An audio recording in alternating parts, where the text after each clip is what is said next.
Bom, boa noite, senhoras e senhores.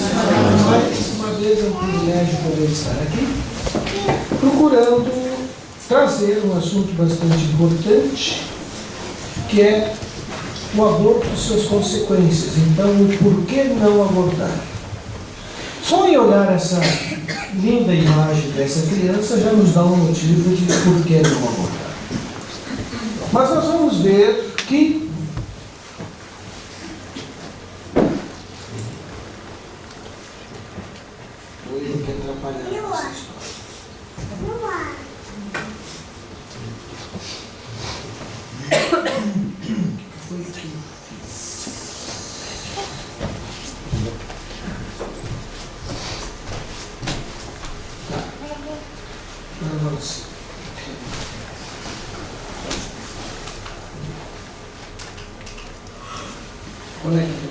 esse vídeo. Está apertando errado. Aprendeu os botões certos. Então, primeiro, porque cada um de nós tem o chamado direito à vida. E o que é o direito à vida? Direito de estar vivo, lutar pela vida e defender sua própria vida. Então, o feto é um ser único que tem direito à vida. Tem o direito de permanecer vivo sem interrupção que não seja a morte não provocada. A morte provocada, essa é outra história. Agredir o corpo humano é agredir a vida. A integridade física é um direito fundamental do indivíduo. Esses são os nossos direitos legais. Perguntaram aos espíritos, qual é o primeiro de todos os direitos naturais do homem? E o que eles disseram? Poder viver. Por isso, ninguém tem de tentar contra a vida de seu semelhante, nem de fazer o que quer que possa comprometer-lhe a existência corporal. Então, a gente tem que proteger cada um a sua existência, sua vida, seu corpo. O aborto provocado é, portanto, crime. E por que é um crime hediondo? Desculpem as fotos. Porque não é uma questão de uma coisinha assim, não, o feto é retirado carinhosamente de dentro do útero. Não. Ele é destroçado. Ele é retirado em pedaços. Então, isso aqui não tem nada de romântico. Isso é crime hediondo. Ninguém gostaria de ser destroçado. Por isso nós não podemos dizer que aborto é uma coisa legal. Destroçar um ser vivo não é ser bonzinho. É um crime covarde porque interrompe a vida de uma pessoa que não tem como se defender. E não tem como fugir. Ele está preso no vida. Todas as religiões desaprovam o aborto. Todas. A Bíblia, no budismo, no hinduísmo, no islamismo, todos desaprovam. Antes de 1920, o aborto era proibido. Durante o período antes de Cristo, na Roma, na Grécia, naqueles países todos, o aborto era permitido. Tanto que as mulheres romanas mais passavam abortando do que fazendo outra coisa, para garantir a beleza do corpo. Depois que surgiu o cristianismo, e principalmente com o advento do catolicismo, o aborto foi proibido. Em 1920, aconteceu a criação da União Soviética, a Revolução Bolchevista, a instituição do comunismo. E junto, liberalizar o aborto em qualquer caso, qualquer situação. Depois, o segundo estado a liberar foi a Alemanha na época de Hitler. depois vieram outros países. Segundo os dados da Organização de Nações Unidas, na Rússia, o número de abortos em mulheres férteis de 15 a 44 anos chega a 1,3 milhões de abortos por ano. Por ano. Ou seja, cada 1.000 mulheres, 53 cometem aborto. Em Cuba, o aborto era proibido. Depois da Revolução, no ano de 1965, foi liberado sem restrições. Tanto que a Sociedade Científica Cubana de Desenvolvimento da Família, o aborto em Cuba é fácil, seguro, cômodo e gratuito. Portanto, os médicos cubanos são todos eles treinados para esse tipo de terapia.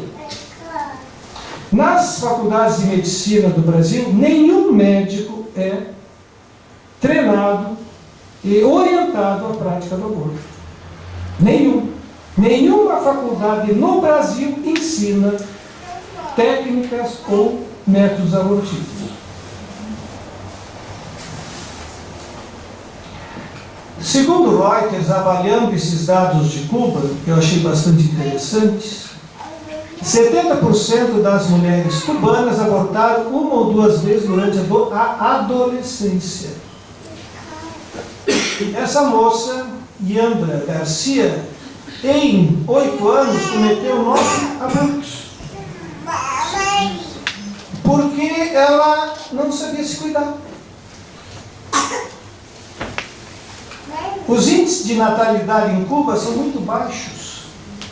Tanto que esse levantamento da Reuters mostra que no ano de 2009, 84.687 abortos naquele ano.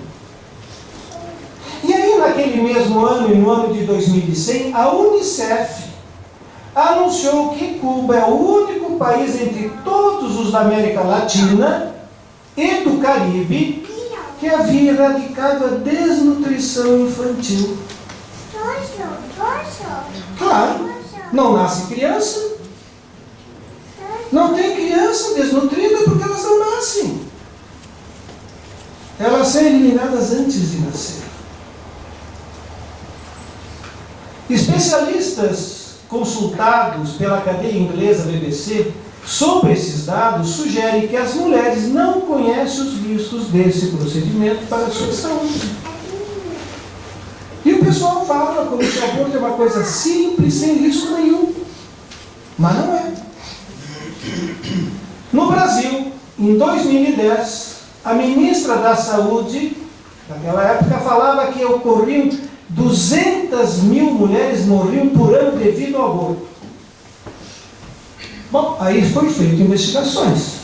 O DataSUS, que é onde tem os dados do governo, em 2010, os óbitos de mulheres em idade fértil, por todas as causas, foram de 66.000.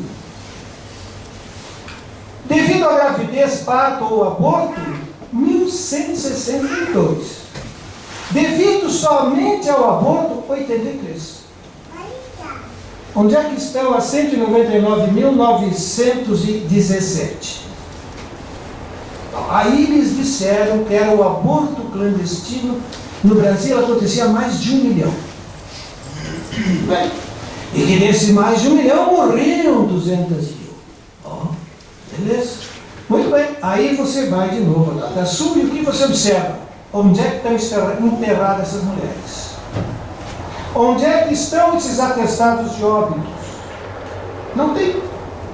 Ou seja, não tem como você relacionar isso aí, uma vez que todas as mortes maternas são registradas. Portanto, isso aqui é um fake news. Esse médico, Bela Mason, em 1968, é um médico americano, judeu, ateu, que inclusive fez o aborto da sua própria esposa. trabalhou para legalizar o aborto nos Estados Unidos. Só que os dados estatísticos reais não justificavam isso para o Congresso legalizar. O que eles fizeram?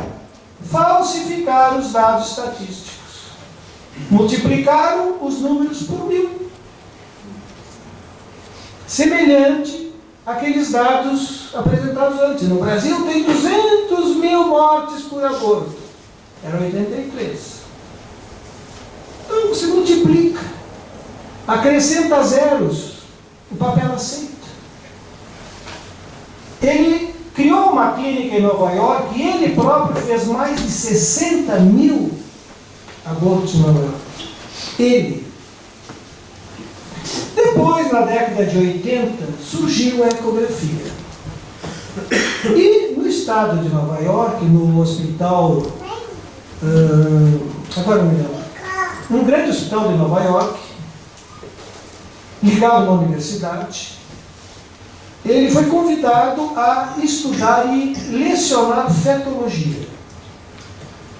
E aí tinha surgido a ecografia.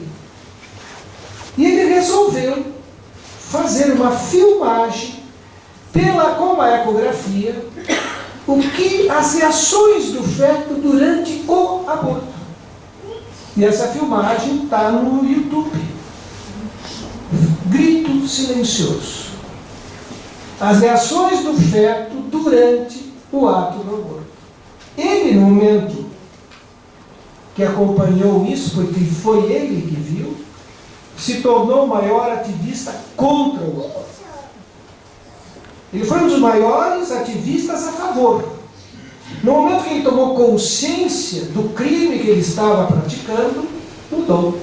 Se tornou o maior ativista contra.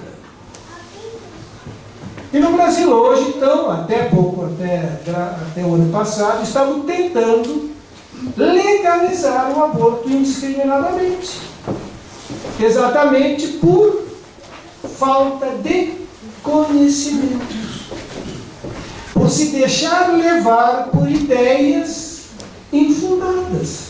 E o pior é as falsificações de dados para justificar o crime baseado em ideologias. E aí, então, nós temos que começar a analisar esses dados. E o primeiro dado da ciência: quando começa a vida? O que diz a embriologia?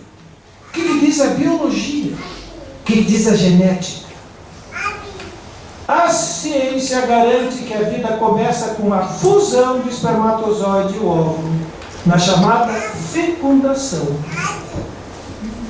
O que é isso? Quando o óvulo, aqui um óvulo, aqui estão os espermatozoides, sofre a fecundação, cria-se aqui um novo genoma.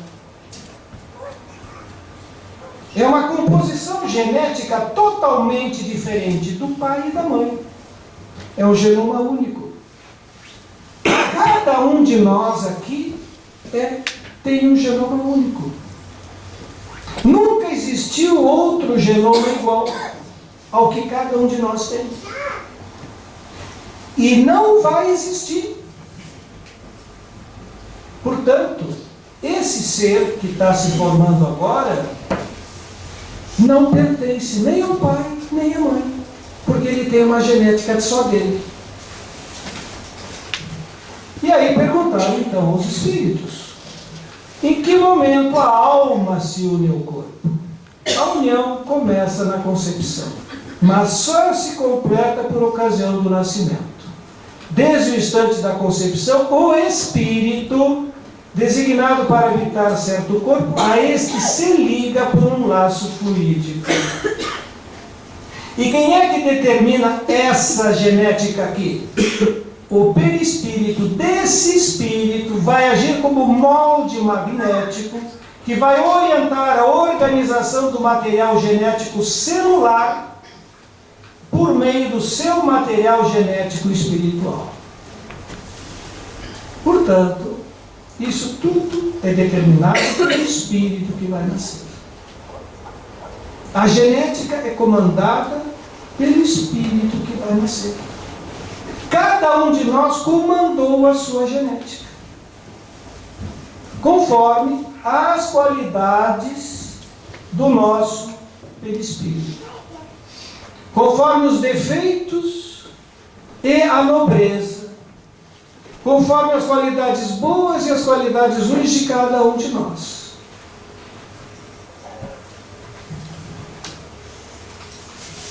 Então, como eu já dizia antes, o aborto não é romântico. Ele não é sem consequências. Ele não fica assim, a pessoa fez o aborto e fica feliz. Ao contrário, está aqui, síndrome pós-abortiva. O que é isso? Sintomas que as mulheres que cometeram aborto vão sentir depois. Isso eles falam? Não. Isso eles citam? Não. E quando eles indicam e orientam, eles explicam esses sintomas? Também não. Então nós temos, primeiro grande sintoma, culpa. Todas, em geral, têm culpa, sentem culpa. E sentir culpa, todos nós sabemos que não é. Se nós sentimos culpas por coisinhas mínimas, imagina após um assassinato. Ansiedade, alheamento, depressão. É bastante frequente a depressão das mulheres. Tendências suicidas. É muito mais frequente nas que cometem aborto do que naquelas que não cometem. Interrupção dos laços de afeto com crianças. Passam a não gostar de ver crianças, porque tem a dor da culpa. Distúrbios alimentares. Algumas entram em bulimia, outro entra em obesidade mórbida. Alcoolismo e uso de drogas extremamente frequente nos grandes centros, porque eles querem fugir do drama de consciência. Nada melhor do que embotar a mente com drogas e álcool. Comportamentos autopunitivos, psicose reativa, perda de sentimento afetivo. Observem que não são poucos sintomas.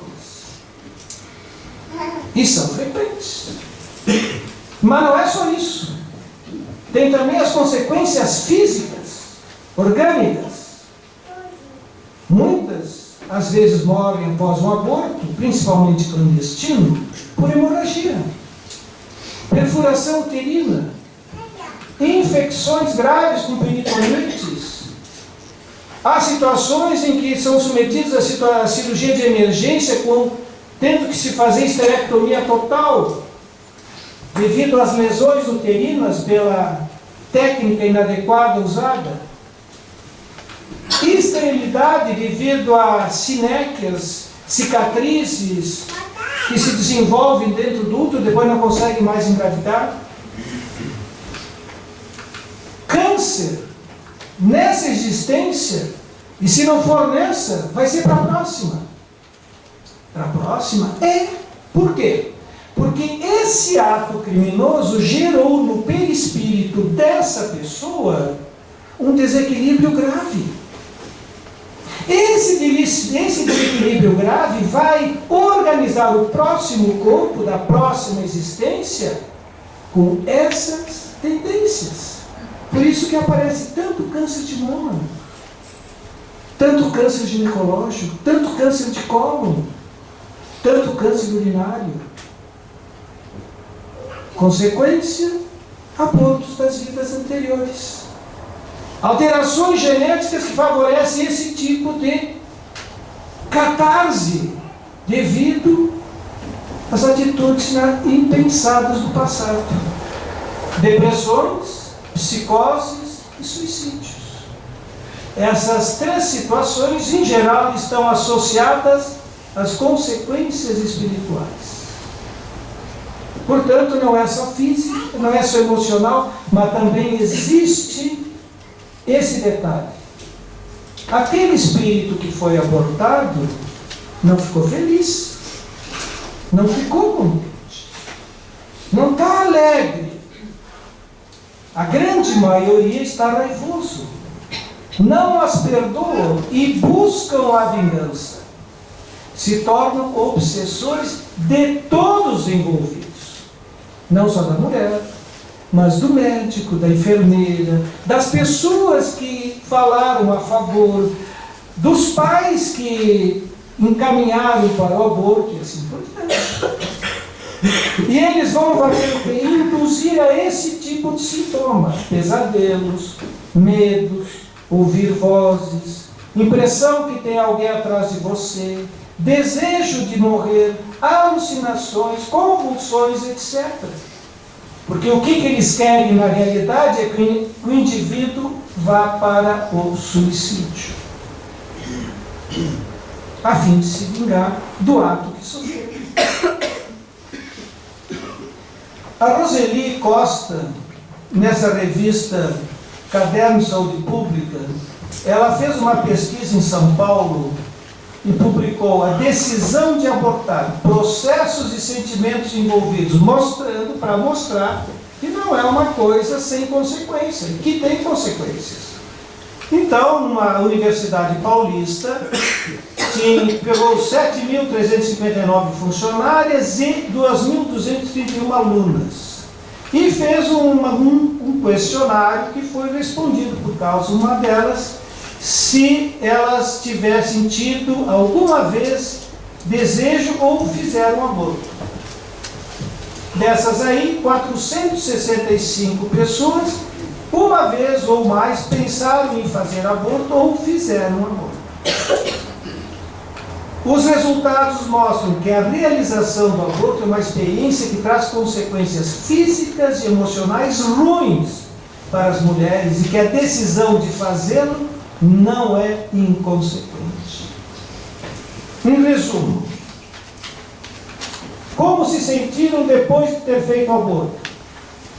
Mal emocionalmente ou fisicamente, 48,8%, ou seja, metade não ficou bem, nem emocional e nem fisicamente. Bem fisicamente, 27,9%. Ambíguo, 14%. Mal emocionalmente, 5%. Mal fisicamente, apenas 1,2%. Ou seja, quase 60% delas não ficaram bem. Portanto, tem consequências. Não dá para dizer que é uma terapia, entre parênteses, sem consequência, sem efeito colateral, sem resultados negativos. Ao contrário, os índices são bastante altos. Nesse outro trabalho, mesmo trabalho, como se sentiram por não ter feito aborto? Foram induzidas, pensaram em fazer, mas não chegaram a fazer. Esse detalhe é significativo. Bem, feliz, aliviada, não arrependida. 83%. Ou seja, as que não cometeram aborto ficaram felizes. Em quase 85%. Ambíguas 4%, culpada e arrependida por não ter feito, só 6%. Então, a grande maioria que não faz, ali fica muito bem emocionalmente. Pedrosa fez um outro trabalho, publicado na revista Latino-Americana de Enfermagem, no ano de 2000. Não vou esquecer nunca, experiência feminina com abortamento induzido. Aqui são relatos de algumas pacientes. Ana Paula: a gente fica com uma culpa demais. Eu acho que eu vou carregar a minha culpa para o resto da minha vida. A Luciana: acho que vou me arrepender o resto da minha vida. Estou arrependida demais. É um pecado, é um crime você abortar. Você leva a culpa todinha, novamente a culpa. Se sente livre por ter perdido, mas a pessoa sofre, e sofre. E se sente culpada pelo resto da vida. Culpa de novo. Márcia: culpa e remorso demais. Vou morrer com essa culpa e nunca vou voltar a ser o que eu era antes. Helena: sentimento dói demais. Culpa, arrependimento. Então isso aí não é alegria. É sofrimento. No British Journal of Psychiatry, jornal britânico de psiquiatria, as mulheres que submetem ao aborto têm 30 mais chances de terem problemas mentais do que as mulheres que nunca passaram por isso. Então, o Gebara, um médico psicólogo, afirma que recusar deliberadamente e voluntariamente a continuidade de uma gravidez indesejada, induzindo abortamento, é sempre uma opção traumática e jamais um caminho de alegria. Acompanhando os pacientes, a grande maioria estava mal. E aí o que diz Jesus? O que ele disse para a adúltera? Eu também não te condeno. Vai e não tornes a pecar. Podemos pecar, sim. Podemos errar, sim. Podemos cometer aborto, sim. Tudo nos é permitido, mas tudo tem uma consequência. Somos responsáveis. Então nós temos que saber que essa consequência pode também ser aliviada. O que diz de volta? Renovação e resgate. Fica o sentimento de culpa. Agora, como é que eu vou remediar esse mal? Primeiro, a psicoterapia do auto-perdão. A gente não vai esquecer. Claro, não vai esquecer. Mas se você se arrepender e começar a reparação, isso pode mudar. É um crime, é um crime. Pode ser aliviado? Pode ser aliviado. Como? O que diz o Divaldo? Se você praticou o aborto e teve filhos depois, engravidou de novo, teve outros filhos e não abortou esses outros filhos, aquele espírito abortado retornou aos teus braços e já perdoou você. Então aqui está uma solução da reparação. Cometeu aborto por ignorância. Cometeu aborto por falta de conhecimento. Nós estamos aqui para crucificar? Não. Nós estamos aqui para arrumar uma maneira da pessoa se libertar do drama da culpa. Como é que ela vai se libertar do drama da culpa? Nós não estamos aqui para condenar. Mas, está aqui, ó. Engravide de novo. Errei. E aí? Já aconteceu. E agora? Engravida de novo. Traz aquele espírito de volta. Ele vai nascer nos teus braços de novo. E vai te perdoar. Então você tem que aprender a se perdoar a si próprio. E amar esse filho. Toda atitude de amor cobre uma multidão de pecados. Mas vai que essa pessoa já esteja passado da idade de procriação. E aí? O que vai fazer agora? Se não pode mais ter filhos, ele poderá voltar como um sobrinho, um afilhado. Adote. Pode adotar. Não precisa ser do meu sangue.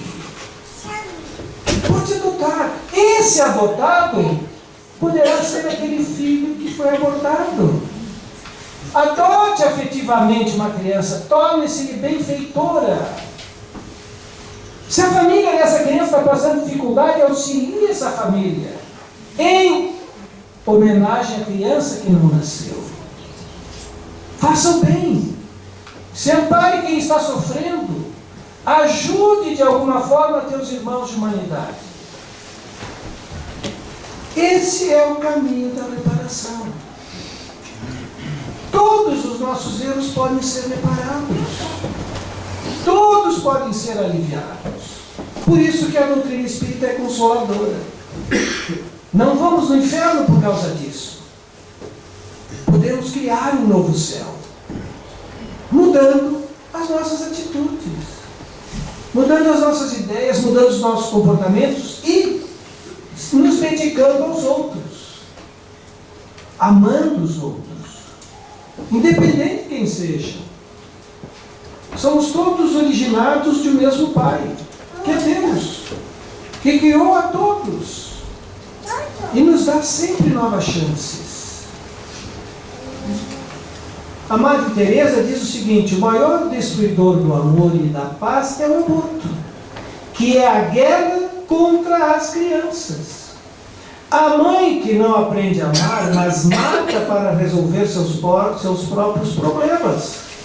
Qualquer país que aceite o aborto não está ensinando o seu povo a amar, mas a usar de qualquer violência para conseguir o que querem. Então nós podemos começar a acordar, abrir mais os olhos. E principalmente porque, quando Deus fez a criação, Ele disse: Fiat lux, ou seja, faça-se a luz. Poder ser mãe é dar a luz, é trazer a luz, é dar amor. É o momento mais sublime do ser humano em cumprir os desígnios de Deus. É exatamente nesse momento que nós nos tornamos co-criadores com o nosso Pai. Então, vão acontecer essas coisas? Vão acontecer crimes? Vão. A gente vai cometer erros? Sim. E aí? Qual é o meu dever moral? Reparar. Toda vez que reparamos, estamos no caminho de nos aliviar das culpas. E é só assim que nós vamos nos sentir melhores. Quando? Quando nós aliviarmos as nossas culpas. Então, trabalhando em prol do bem-estar dos outros, em fazer o bem para os outros, nós estamos reparando os débitos dessa existência e das outras. A adoção de crianças é uma grande terapia para quem, por acaso, cometeu enganos. Por que cometeu engano? Porque não sabia dos resultados. Não tinha ideia das consequências. Foi mal orientada pela chamados pseudo-sábios, pelos falsos cientistas. Porque eles só olharam a matéria e esqueceram da essência principal, que é o Espírito.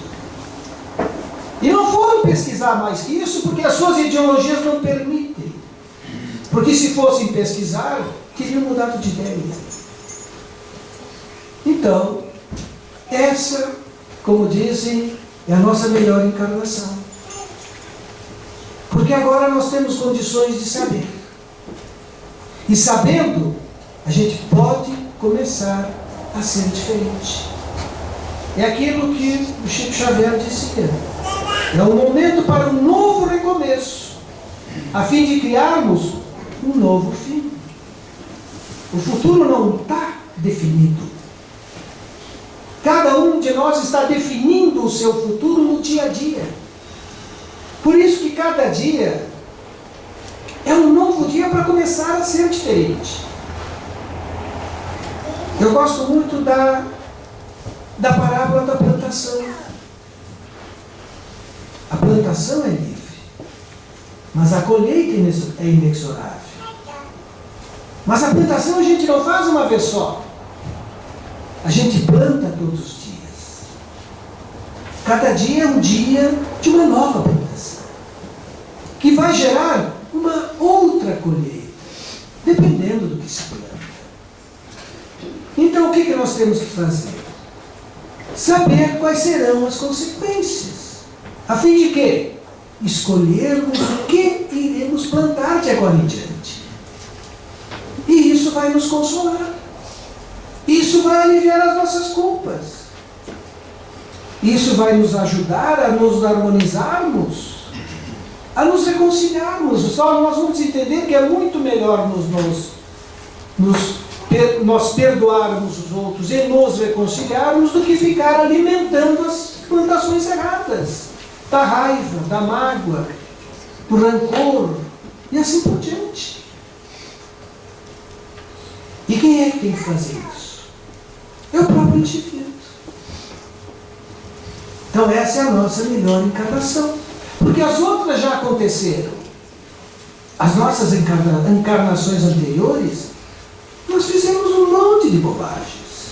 Mas essa nós podemos, sim, começar a ser diferente. Bom, alguém tinha uma perguntinha? Tem alguns minutinhos aí? Deu para entender? Não vão ficar alimentando culpas, em nenhum sentido, não só nesse como nos outros também. Mas procurar os caminhos da reparação.